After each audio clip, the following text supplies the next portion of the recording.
সূরা জুমারার 53 নম্বর আয়াতের মধ্যে আল্লাহ রাব্বুল আলামিন বলেন, قل يا عبادي الذين أسرفوا على أنفسهم لا تقنطوا من رحمة الله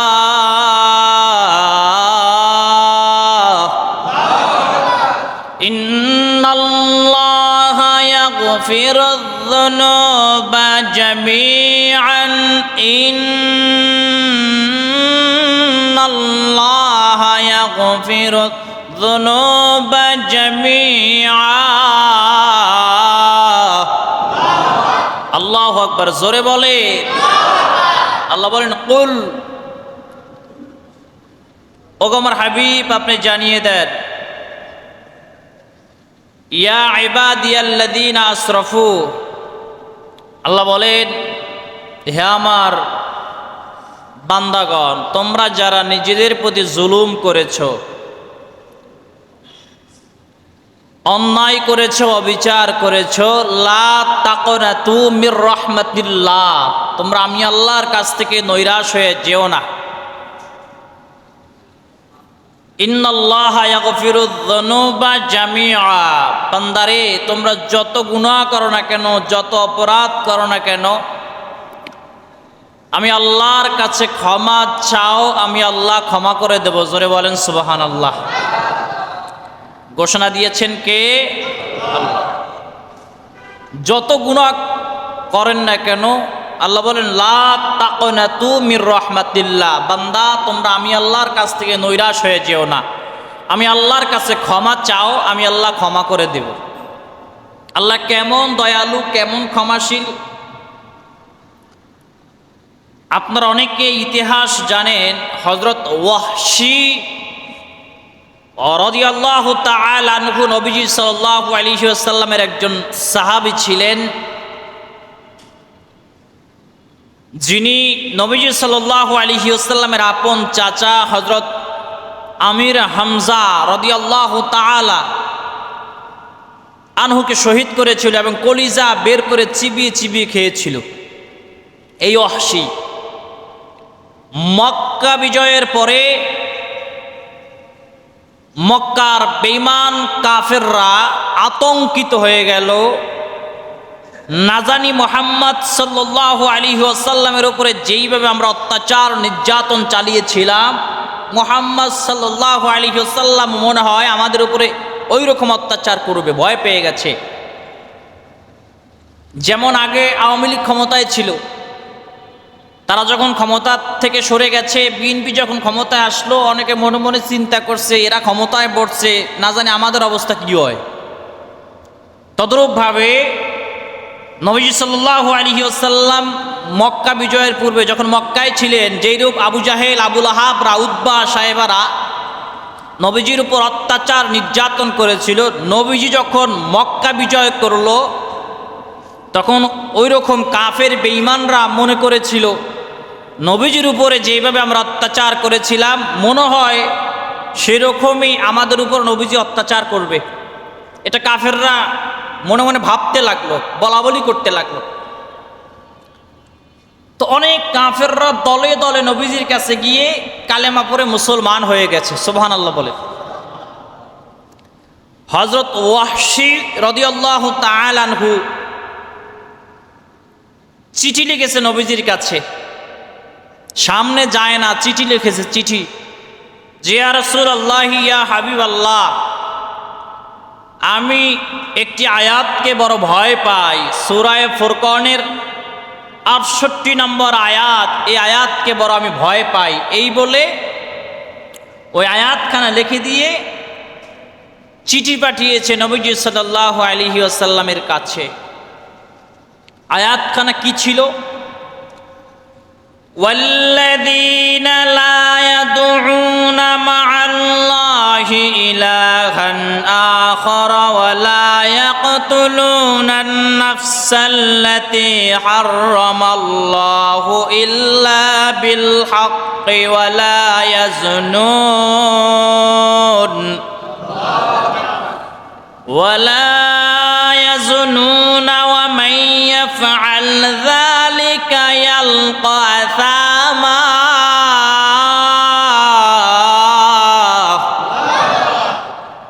আল্লাহ রাব্বুল আলামিন বলেন,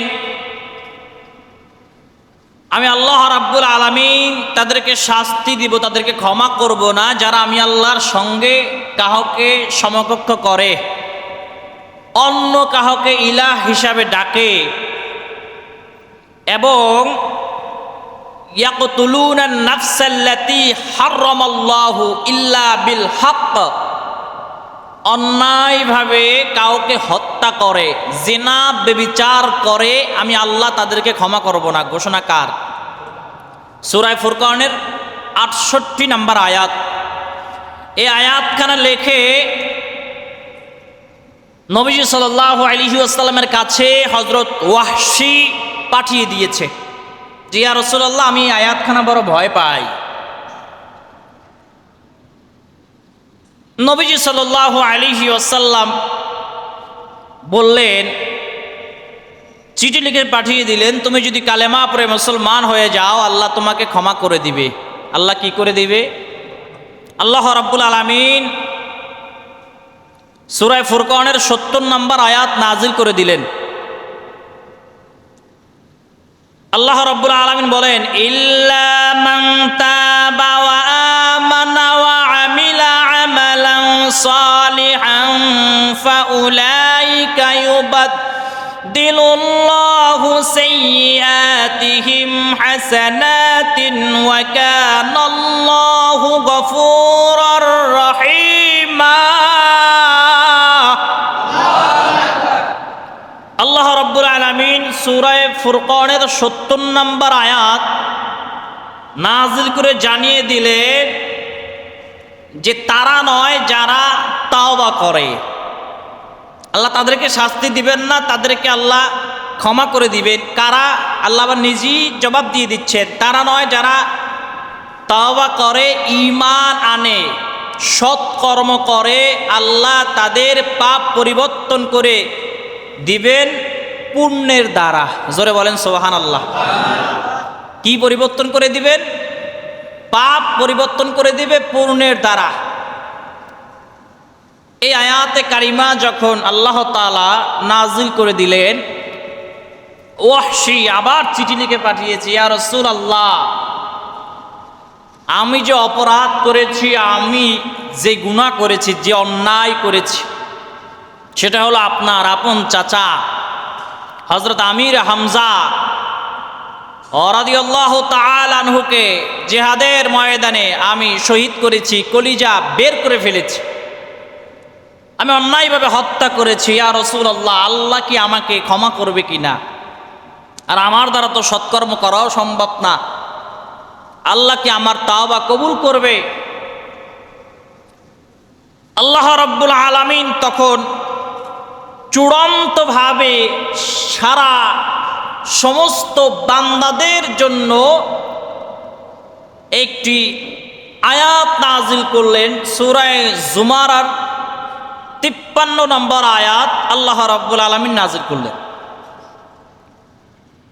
আল্লাহ রাব্বুল আলামিন বলেন, কুল ইয়া ইবাদিয়াল্লাযীনা আসরাফু আলা আনফুসিহিম লা তাকনাতু মির রাহমাতিল্লাহ।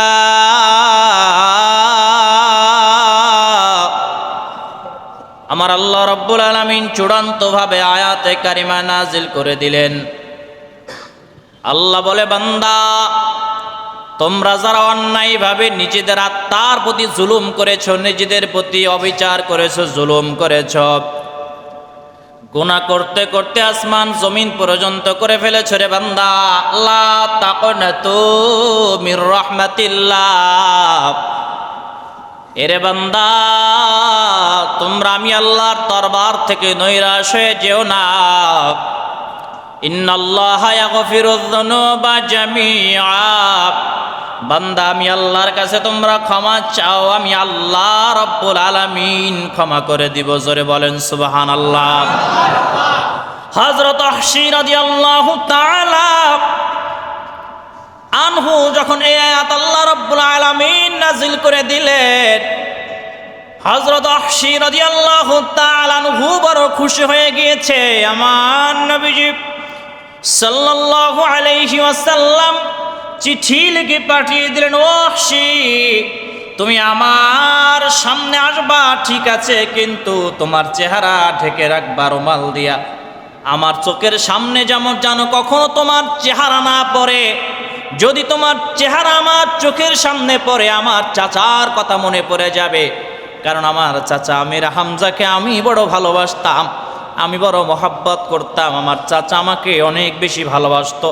ওই চাচাকে তুমি দুনিয়ার থেকে বিদায় করে দিয়েছো, শহীদ করে দিয়েছো। তোমাকে আল্লাহ ক্ষমা করে দিয়েছে, আমিও ক্ষমা করে দিলাম, কিন্তু তোমার চেহারা কখনো আমাকে দেখাবা না। কারণ হলো তোমার চেহারা যদি আমার চোখের সামনে পড়ে যায় তাহলে আমার চাচার কথা মনে পড়ে যাবে। এই জন্য তুমি ওয়াহশী কখনো আমার সামনে চেহারা দেখাবা না। হযরত ওয়াহশী রাদিয়াল্লাহু তাআলা আনহু চেহারা ঢেকে আমার নবী সাল্লাল্লাহু আলাইহি ওয়াসাল্লামের সামনে আসতেন। কখনো আমার নবীজি সাল্লাল্লাহু আলাইহি ওয়াসাল্লাম যতদিন পর্যন্ত এই দুনিয়ার জিন্দেগিতে ছিলেন কখনো আমার নবীজি সাল্লাল্লাহু আলাইহি ওয়াসাল্লামের সামনে গিয়ে হযরত ওয়াহশী রাদিয়াল্লাহু তাআলা আনহু চেহারা দেখায় নাই, কারণ আমার নবীজি সাল্লাল্লাহু আলাইহি ওয়াসাল্লাম নিষেধ করেছিল। আমার নবীজি সাল্লাল্লাহু আলাইহি ওয়াসাল্লাম যখন ওফাত হয়ে গেল, দুনিয়ার জিন্দেগি যখন ত্যাগ করে রওজা পাকে শুয়ে গেল, আমার নবীজি সাল্লাল্লাহু আলাইহি ওয়াসাল্লাম যখন দুনিয়ার হায়াতের জিন্দেগি ত্যাগ করলেন, তারপরেও কখনো আমার নবীজি সাল্লাল্লাহু আলাইহি ওয়াসাল্লামের শরীর মুবারকের সামনে গিয়াও দাঁড়ায় নেয় ওয়াহশী, কারণ আমার নবীজি সাল্লাল্লাহু আলাইহি ওয়াসাল্লাম হলো হায়াতুন নবী। জোরে বলেন সুবহানাল্লাহ। হযরত ওয়াহশী রাদিয়াল্লাহু তাআলা আনহু আমার নবী সাল্লাল্লাহু আলাইহি ওয়াসাল্লামের ওফাতের পরে শরীর মুবারকের সামনে গিয়েও দাঁড়ায় না। নবীজি দুনিয়ার জিন্দেগি ত্যাগ করার পর অনেক ভণ্ড নবী দাবিদার প্রকাশ পেল। তার মধ্যে একজন নাম হলো মুসাইলামাতুল কাজ্জাব। এই মুসাইলামাতুল কাজ্জাব ভণ্ড নবী দাবি করলো, নবী দাবি করলো। ওদিকে আমার নবীজি সাল্লাল্লাহু আলাইহি ওয়াসাল্লাম হাদিসের মধ্যে বলে গিয়েছেন, আনা খাতামুন নবিয়্যিন লা নাবিয়্যা বাদা, আমি শেষ নবী, আমার পরে আর কোন নবী আসবে না।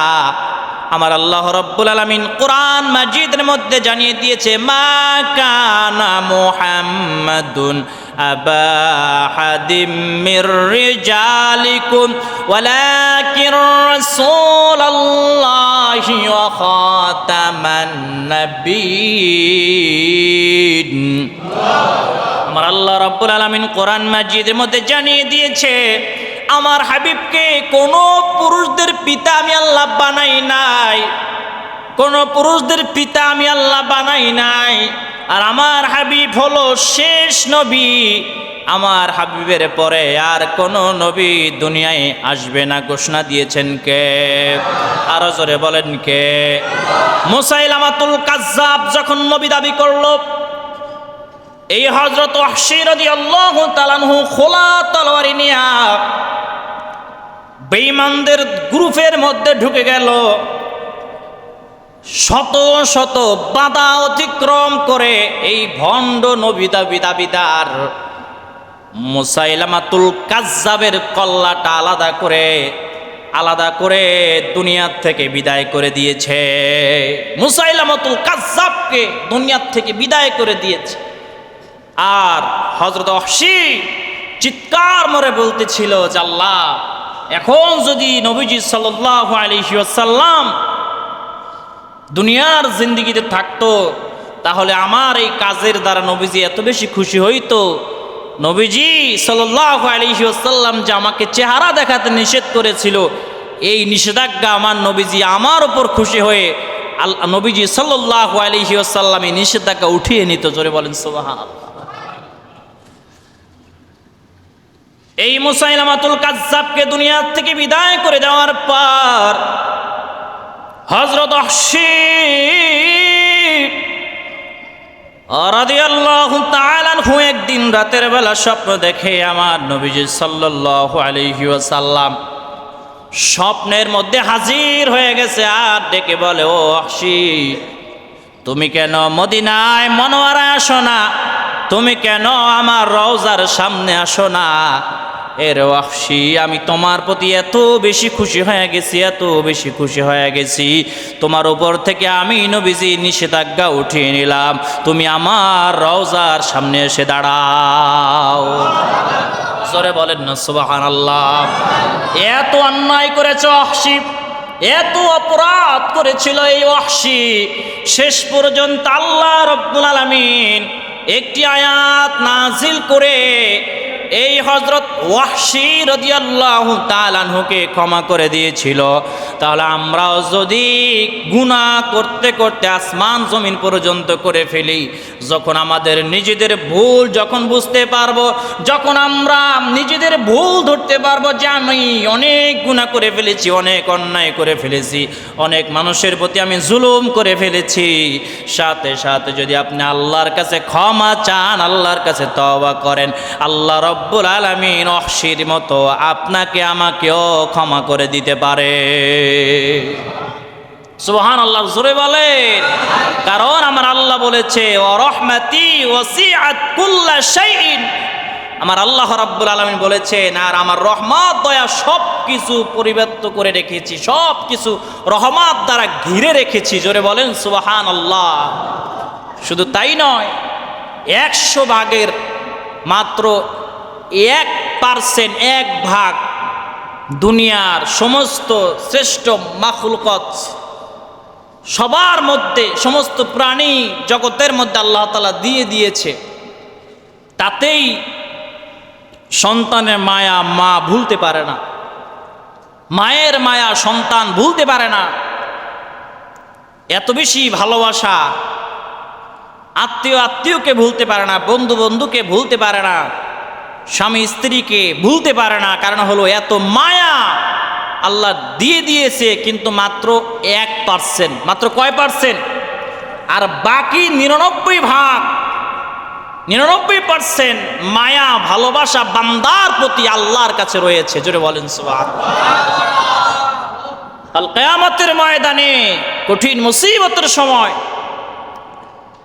এমন 2 জন বান্দাকে আল্লাহ রাব্বুল আলামিন বলবে, বান্দা তোমরা জাহান্নামী হয়ে গেছো। তোমরা কি হয়ে গেছো? জাহান্নামী হয়ে গেছো। একজন বান্দা দৌড়াতে থাকবে জাহান্নামের দিকে, আল্লাহ হুকুম করেছে, আল্লাহর হুকুম মানার জন্য সে দৌড়ে জাহান্নামের কাছাকাছি চলে যাবে। আর একজন বান্দা দৌড়ায়, আস্তে আস্তে দৌড়ায়, আবার পিছের দিকে ফিরে ফিরে আল্লাহর দিকে তাকায়। জোরে বলেন সুবহানাল্লাহ। আল্লাহ ডাক দিয়ে বলে, বান্দা কি ব্যাপার, তুমি এত পিছন ফিরে ফিরে কেন তাকাও? ওই বান্দা তখন ডাক দিয়ে বলবে, আল্লাহ দুনিয়ায় যখন ছিলাম তখন শুনেছিলাম যে আপনার মায়া, আপনার দয়া নাকি অনেক বেশি। লা তাকনাতু মির রাহমাতিল্লাহ, আল্লাহ আপনার দরবার থেকে আমি এখনো নৈরাশ হয়ে যাই নাই, আমি এখনো আমার মনে আশা আছে, আমার আল্লাহ চাইলে এই জাহান্নামের রাস্তা থেকে ফিরায়া জান্নাতের দিকে আমাকে ফিরাই দিতে পারে। আল্লাহ বলে, বান্দা সাদ্দাক্তা ইয়া আবদি, বান্দা তোমার এই বিশ্বাসের প্রতি আমি আল্লাহ খুশি হয়ে গিয়েছি। যাও বান্দা, তোমাকে আর জাহান্নামের দিকে যাওয়া লাগবে না, তুমি জান্নাতের দিকে চলে যাও। আর একজন বান্দা ওই যে জাহান্নামের কাছাকাছি চলে গেছে, আর এক কদম ফেললেই জাহান্নামের মধ্যে পড়ে যাবে। আল্লাহ ডাক দিবে, বান্দা খামোশ, থামো বান্দা, তোমাকে হুকুম করলাম তুমি জাহান্নামে চলে যাওয়ার জন্য হুকুম করলাম, আর তুমি দৌড়ে জাহান্নামের দিকে চলে গেলা, একবার পিছন ফিরেও তাকাইলা না। তখন ওই বান্দা ডাক দিয়ে বলবে, আল্লাহ আপনি হুকুম করেছেন দুনিয়ার জিন্দগিতে থাকতে, হায়াতের জিন্দগিতে থাকতে আপনার হুকুম আহকাম মানতে পারি নাই, তো চিন্তা করলাম অন্তত আজকে হলো আপনার এই হুকুমটাই, আদেশটা আমি মানি। এই জন্য আপনি আল্লাহ যেহেতু হুকুম করেছেন আমাকে জাহান্নামে যাওয়ার জন্য, আমি এই জন্য আর পিছন ফিরে তাকাই না, আমি দৌড়ে জাহান্নামের দিকে চলে যাচ্ছি। যেহেতু আপনি আল্লাহ হুকুম করেছেন, অন্তত একটা হুকুম হলেও আমি মানি। আল্লাহ ওই বান্দার প্রতি খুশি হয়ে যাবে আর বলবে, বান্দা তোমার এই যে আমি আল্লাহর একটা হুকুমের প্রতি তুমি এত যত্নশীল, এত গুরুত্ব দিয়েছো, এত বিশ্বাস করেছো, এত মেনেছো, আমি আল্লাহ তোমার প্রতি খুশি হয়ে গেলাম। যাও বান্দা, তোমার আর জাহান্নামে যাওয়ার দরকার নাই, তুমি জান্নাতি হয়ে যাও। জোরে বলেন না সুবহানাল্লাহ। শুধু তাই না, বান্দাদের প্রতি আল্লাহর কত দয়া, আল্লাহর কত মায়া। নবী সাল্লাল্লাহু আলাইহি ওয়াসাল্লামের একজন সাহাবী, যার নাম আমের, যার নাম কি জোরে বলেন? আমের তীরন্দাজ, আমের একজন সাহাবী, একজন তীরন্দাজ। তিনি একদিন একটা কম্বলের মধ্যে বা একটা আলাইহি ওয়াসাল্লামের দরবারে হাজির হয়েছে। এসে বলে, ইয়া রাসূলুল্লাহ, ইয়া হাবিবাল্লাহ, নবীজি আমার এই চাদরের মধ্যে কি আছে আপনি জানেন? আমার নবীজি সাল্লাল্লাহু আলাইহি ওয়াসাল্লাম ডাক দিয়ে বলে, তোমার চাদরের মধ্যে কি আছে আমি জানি না। আমার নবীজি সাল্লাল্লাহু আলাইহি ওয়াসাল্লাম বললেন, তুমি খুলে দেখাও। ওই তীরন্দাজ চাদরটা যখন খুলে দিল, আমার নবীজি এবং সমস্ত সাহাবায়ে কেরামরা অবাক হয়ে গেল। তাকায়া দেখে কিছু পাখির বাচ্চা ওখানে দেখা যায়। আর ওই পাখির বাচ্চার উপরে মা পাখিটা এইভাবে পাখনা ছড়িয়ে বসে আছে। চলে যাওয়ার সুযোগ থাকা সত্ত্বেও চলে যায় না, কারণ ওই পাখির বাচ্চার প্রতি মা পাখির ভালোবাসা। সমস্ত সাহাবায়ে কেরামরা অবাক হয়ে গেছে। আমার নবীজি ডাক দিয়া বলো, সাহাবীরা শোনো, তোমরা বুঝি আজকের এই দৃশ্য দেখে বড় হতবাক হয়ে গেছো। ও সাহাবীরা, হতবাক হওয়ার কিছু নাই। ও সাহাবীরা শোনো, এই মা পাখির তার বাচ্চার প্রতি যতটুকু ভালোবাসা আছে, তার মার বাচ্চাদের প্রতি যত ভালোবাসা আছে, এর চাইতো 99 গুণ ভালোবাসা তার বান্দাদের প্রতি আল্লাহর কাছে বেশি। জোরে বলেন সুবহানাল্লাহ। নবী সাল্লাল্লাহু আলাইহি ওয়াসাল্লাম হাদিস শরীফ বর্ণনা করেছেন, ইন্না রহমাতি গলাবাত গদাবি। আমার নবীজি সাল্লাল্লাহু আলাইহি ওয়াসাল্লাম হাদিসের মধ্যে বলেছেন, আল্লাহর ক্রোধের চেয়েও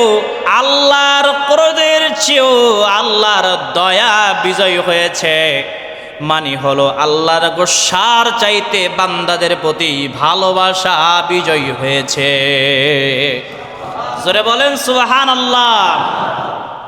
আল্লাহর ভালোবাসা কত বেশি, কত বেশি।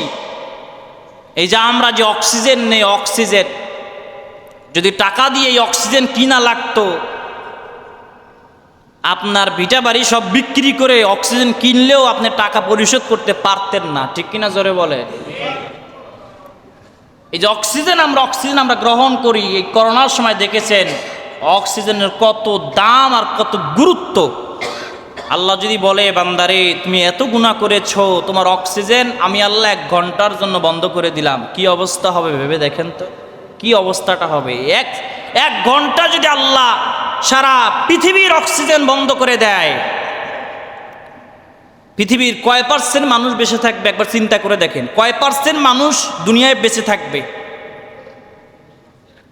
আল্লাহ রাব্বুল আলামিন এই জমিন আমাদের জন্য বানিয়েছে।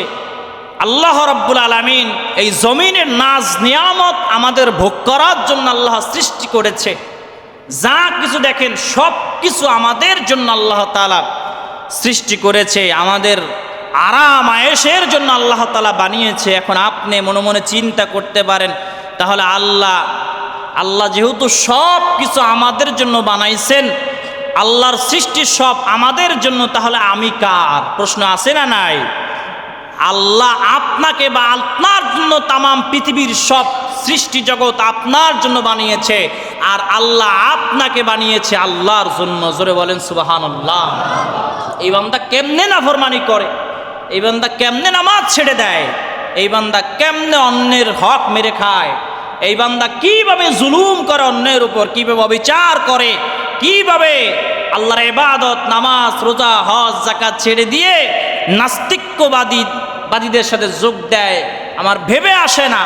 একবার যদি শুধু আপনি একটা কথা চিন্তা করেন, যে এই যে অক্সিজেন, এই অক্সিজেন আমরা যে গ্রহণ করি, আল্লাহ যদি 1 ঘন্টা বন্ধ করে দেয়, কয় % মানুষ বেঁচে থাকবে? শুধু একটা কথা আজকে রাতের বেলা বালিশের সাথে মাথা লাগায় ভাববেন, যদি আপনার মধ্যে নাস্তিক্যবাদী ভাব থাকে, আজকে রাতের মধ্যে আপনার নাস্তিক্যবাদী ভাব দূর হয়ে যাবে। ঠিক কিনা? জোরে বলেন। নাস্তিকরা বলে দেয়ার ইজ নো গড, আল্লাহ বলতে কেউ নাই। এই নাস্তিকদেরকেও যদি আপনি যুক্তি দ্বারা করান যে অক্সিজেন কে দেয়, তাহলে তারা বলবে প্রকৃতির সাহায্যে। তাহলে যদি বলেন যে এই প্রকৃতিটা কে সৃষ্টি করেছে, আর উত্তর দিতে পারবে না। তাদের মনে মনেও মানতে বাধ্য হবে যে এই তামাম পৃথিবী চালানোর একজন স্রষ্টা আছে। ঠিক কিনা? জোরে বলে। আছে না নাই? আছে। ইমাম আজম আবু হানিফা রহমাতুল্লাহ আলাইহির সঙ্গে একবার নাস্তিকদের সঙ্গে বাহাস হয়েছে। বাহাসের ডেট দেওয়া হলো, ইমাম আজম আবু হানিফা রাহিমাহুল্লাহ প্রমাণ করবে যে সৃষ্টিকর্তা একজন আছে, এই পৃথিবী সৃষ্টি করছে আল্লাহ। আর নাস্তিকরা প্রমাণ করবে যে আল্লাহ বলতে কেউ নাই, এটা এমনি সৃষ্টি হয়েছে। নাস্তিকরা এটা প্রমাণ করবে, আর ইমাম আজম আবু হানিফা রাহিমাহুল্লাহ প্রমাণ করবে যে আল্লাহ একজন আছে, সৃষ্টিকর্তা একজন আছে। যখন বাহাসের ডেট দেওয়া হলো, ধরেন সকাল 10টায় টাইম দিয়েছে, ইমাম আজম আবু হানিফা রাহিমাহুল্লাহ যেখান থেকে যাবে এর মাঝখানে একটি নদী আছে বা খাল আছে, যেটাই বলেন না কেন। নাস্তিকরা সবাই এসে বসে আছে। ইমাম আজম আবু হানিফা রাহিমাহুল্লাহর পক্ষ থেকে যারা উপস্থিত থাকার কথা তারা উপস্থিত হয়ে গেছে। নাস্তিকরা আবার বলতে লাগলো, কি ব্যাপার, তোমাদের ইমাম তো এখনো আসে না, ও হেরে যাবে বাহাসে, এই জন্যই আসছে না। যদিও না হারতো তাহলে অনেক আগেই সে এসে বসে থাকতো। এরকম সমালোচনা করতেছে। হঠাৎ করে ইমাম আজম আবু হানিফা রহিমাহুল্লাহ উপস্থিত হয়ে গেছে। নাস্তিকরা ডাক দিয়ে বলে, কি ব্যাপার, তোমার এত লেট হলো কেন, আপনার তো দেরি হয়েছে কেন? ইমাম আজম আবু হানিফা রহমতুল্লাহ আলাইহি ডাক দিয়ে বলে যে আমি যখন আসবো এসে দেখি নদীর পারে নৌকা নাই। তা আমি একটি গাছের দিকে তাকাইলাম, বললাম যে গাছটা শুয়ে পর, অটোমেটিক কেটে পড়ে গেল। এখন বললাম যে গাছটা সাইজ হয়ে তক্তা হয়ে যাও, অটোমেটিক তক্তা হয়ে গেল। তারপর বললাম যে একটা নৌকা হয়ে যাও, অটোমেটিক নৌকা হয়ে গেল। তারপর আমি নৌকাটা খালে নামাইলাম, তারপর নৌকা উঠলাম, এমনে এমনে নৌকা চলতে চলতে নদীর এপার আমাকে নামিয়ে দিল, এই জন্য দেরি হয়ে গেছে। নাস্তিকরা বলে যে কি ব্যাপার, তোমার মাথা মতা কি নষ্ট হয়ে গেল নাকি? এমনে এমনে তো নৌকা হতে পারে না। আর গাছ কেউ যদি না কাটে, গাছ এমনে এমনে তো কেটে পড়েও যাবে না, তক্তা এমনে এমনে হবে না, নৌকাও এমনে এমনে বানানো এমনে এমনে তৈরি হয়ে যাবে না। আর তুমি যে নৌকায় উঠেছো, যদি একজন মাঝি না থাকে, মাঝিওয়াল্লা না থাকে, এই নৌকা বেয়ে বেয়ে কে তোমাকে এপারে এনে দিল, এটা কখনো সম্ভব নয়। সাথে সাথে ইমাম আজম আবু হানিফা রহিমাহুল্লাহ ডাক দিয়ে বলে, যদি একটি গাছ এমনে এমনে তক্তা হয়ে না যায়, যদি মানুষের দ্বারা বা একজন মিস্ত্রির দ্বারা ওই গাছকে যদি তক্তা চিরাইতে হয়, নৌকা যদি একটি মিস্ত্রি দিয়ে বানাতে হয় একজন, আর যদি নৌকা বাইতে একজন মাঝি মোল্লার প্রয়োজন হয়, তাহলে তোমরা কিভাবে ভাবলা যে তামাম পৃথিবী একজন সৃষ্টিকর্তা ছাড়া এমনি এমনি চলে? নাস্তিকরা সাথে সাথে মাথা নত হয়ে গেছে। তারা সাথে সাথে বলতে বাধ্য হয়েছে যে হ্যাঁ, সৃষ্টিকর্তা একজন আছে। জোরে বলেন সুবহানাল্লাহ। নাস্তিকদেরকে দলিল দিলে হয় না, যুক্তি দিতে হয়। কি দিতে হয়? ও তো নাস্তিক, ও তো কোরআন হাদিস মানেই না, ওকে আপনি কিসের দলিল দিবেন? ওকে দিতে হয় কি? যুক্তি। যুক্তিবিদ্যা বড় বিদ্যা। এই যুক্তিবিদ্যা যদি থাকে, আপনি যে কোনো নাস্তিককে আপনি ঘায়েল করে দিতে পারবেন, ও আপনার সঙ্গে পারবে না তর্ক করে। এই জন্য যারা ডেবিটে বসে নাস্তিকদের সঙ্গে যে আলেমরা, যেমন এনায়েতুল্লাহ আব্বাসী হুজুর বসে নাস্তিকদের সাথে, বড় বড় কমিউনিস্টদের সাথে বাহাস করে, নাস্তিকদের পুরো পায়জামা গরম করে দেয়। ঠিক কিনা জোরে বলে? এনায়েতুল্লাহ আব্বাসী বাংলাদেশে একজনই আলেম গর্জিয়াস কণ্ঠে প্রতিবাদ করেন নাস্তিকদের বিরুদ্ধে, সমস্ত অন্যায় অবিচারের বিরুদ্ধে প্রতিবাদ করেন, যিনি কখনো ভয় পায় না। আমার দেখা মতে আরো আলেম থাকতে পারে, কিন্তু তার মধ্যে একজন হলো ডক্টর এনায়েতুল্লাহ আব্বাসী হাফিজাহুল্লাহ। ঠিক কিনা জোরে বলেন? তাহলে যা বলতেছিলাম, আল্লাহর দয়া, আল্লাহর মায়া কত বেশি। আমার নবীজি সাল্লাল্লাহু আলাইহি ওয়াসাল্লাম হাদিসের মধ্যে বলেছেন, লিল্লাহি আরহামু বিইবাদি মিন হাদিহি বিওয়ালাদিহা। আমার নবীজি সাল্লাল্লাহু আলাইহি ওয়াসাল্লাম বলেন, আল্লাহ তার বান্দাদের প্রতি, মায়ের সন্তানের প্রতি যেমন দয়া থাকে, আল্লাহ তার বান্দাদের প্রতি তার চাইতেও বেশি দয়া, বেশি মায়া। জোরে বলেন না সুবহানাল্লাহ। ও আমার মুসলমান ভাইয়ারা, আল্লাহর কেমন দয়া, কেমন মায়া, কেমন দয়া, কেমন মায়া জানেন? আল্লাহ রাব্বুল আলামিন এমন কিছু বান্দাদের সম্পর্কে আল্লাহ রাব্বুল আলামিন ফেরেশতাদেরকে বলবে, ও ফেরেশতারা, ও ফেরেশতারা, জাহান্নামের মধ্যে গিয়া দেখো কোনো এমন বান্দা পাওয়া যায় কিনা যার আমলনামার মধ্যে একটু নেকি আছে। জোরে বলেন সুবহানাল্লাহ। যার আমলনামার মধ্যে একটু নেকি আছে, এমন বান্দা খুঁজে পাওয়া যায় কিনা দেখো। ফেরেশতারা ঘুরে ঘুরে দেখবে, একজন বান্দা পাওয়া গেছে যার আমলনামে অল্প একটু সওয়াব আছে। ওই বান্দাকে আল্লাহ রাব্বুল আলামিন ডাক দিয়ে বলে, বান্দা যাও, তোমাকে জান্নাত এবং জাহান্নামের মাঝখানে তোমাকে রেখে দেওয়া হলো। কোথায় রেখে দেওয়া হলো? জান্নাত এবং জাহান্নামের মাঝ বরাবর তোমাকে রাখা হলো, তোমাকে জাহান্নাম থেকে বের করে দেওয়া হলো। ওই বান্দাকে যখন জান্নাত এবং জাহান্নামের মাঝ বরাবর রেখে দেওয়া হবে, আল্লাহর কাছে ফরিয়াদ জানাবে, মালিক, হাজার হাজার বছর জাহান্নামে আপনি আমাকে জ্বালাইলেন, আয় আল্লাহ, আবার যখন আপনি জাহান্নাম থেকে বের করে যখন জান্নাত জাহান্নামের মাঝখানে আমাকে রাখলেন, আল্লাহ, জান্নাতের কত সুন্দর নাজ নিয়ামত আমি দূর থেকে দেখতে পাচ্ছি। আয় আল্লাহ, আমাকে একটু এখান থেকে সরায়া জান্নাতের দরজার সামনে নিয়ে রাখেন। আল্লাহ রাব্বুল আলামিন বলবে, বান্দা যাও, বান্দা, তোমার আশা আকাঙ্ক্ষা আমি আল্লাহ পূরণ করে দিলাম।